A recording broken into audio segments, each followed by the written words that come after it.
Maayong buntag, magkape ta guys, magkape. O mo ni ako ang kape guys. O, mapay pagmata na ko guys. So, alas 8 na ko ni bangon. Dana ako dari Graham. Alas 8 ko ni bangon kay wala man ko trabaho, na ako sa balay.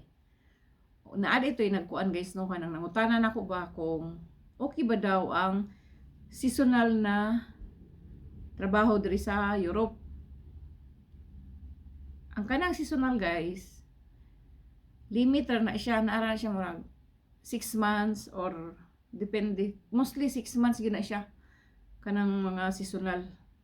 Unya, ang nakabati lang anang seasonal kay ikaw man sa inyong kontrata na gipirmahan dito kay seasonal raman mo, uli mo Pilipinas. Pero depende pod na sa employer. Kay naa pod diri katong na ako nakita nga mga OFW pod sa Norway, seasonal sila. Then 6 months ilahang bali kontrata sa as seasonal. Uli jud sila Pilipinas. Then kuha na sa balik na pod sila kay during sa winter dili man sila kanang trabaho kay naa man sila sa farm. Pero kanang uban nga seasonal like sa mga hotel, like kanang naa sa Grace, di ba seasonal ra man na sila. Kuha na sila kanang naay uban para atong ako ang nakachat. Gi-transfer sila.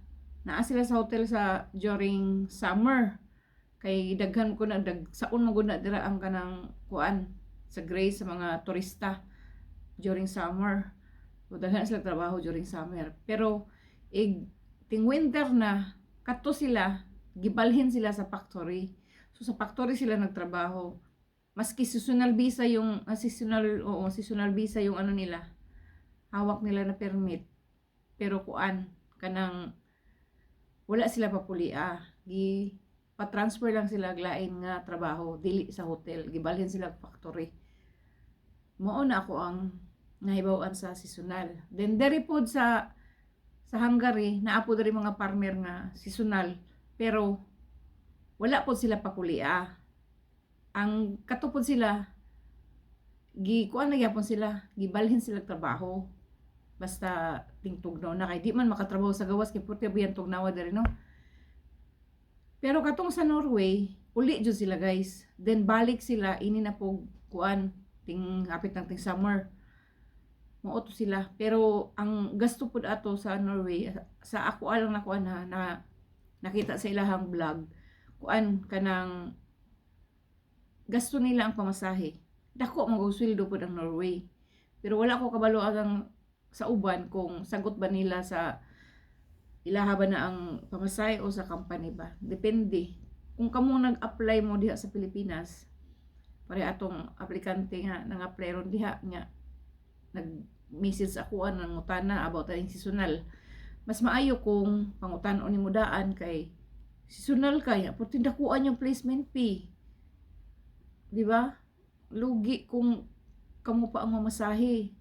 Mas maganda kung naamoy kanang kuan gid ba agreement gikan sa agency para ma-aware pud mo kay gabot niya diri mga shock na lang mo diri ba nga lah ano man nga inaana ra di ay ang sweldo niya kuan ram pila ra ka buwan gitrabahoan na dako kay tag placement nya paulion ra ta niya uli pa gyud kung sagot ninyo ang pamasahe lugi kay mo nya ang inyong gi-placement gipanglinding ra na ninyo nya dagko kay interest ang lending kuya nya pila ka hundreds ang inyong giloan di ba? Maora na siya mas nindot jud nga naamoy clarification gikan sa agency. Maora to guys, paki-share na lang ni akong video para daghan pod makakitaan ni o makabalo pod sila unsa din ang seasonal. Mao na siya ang seasonal. Mas nindot jud to ang long term nga contract guys.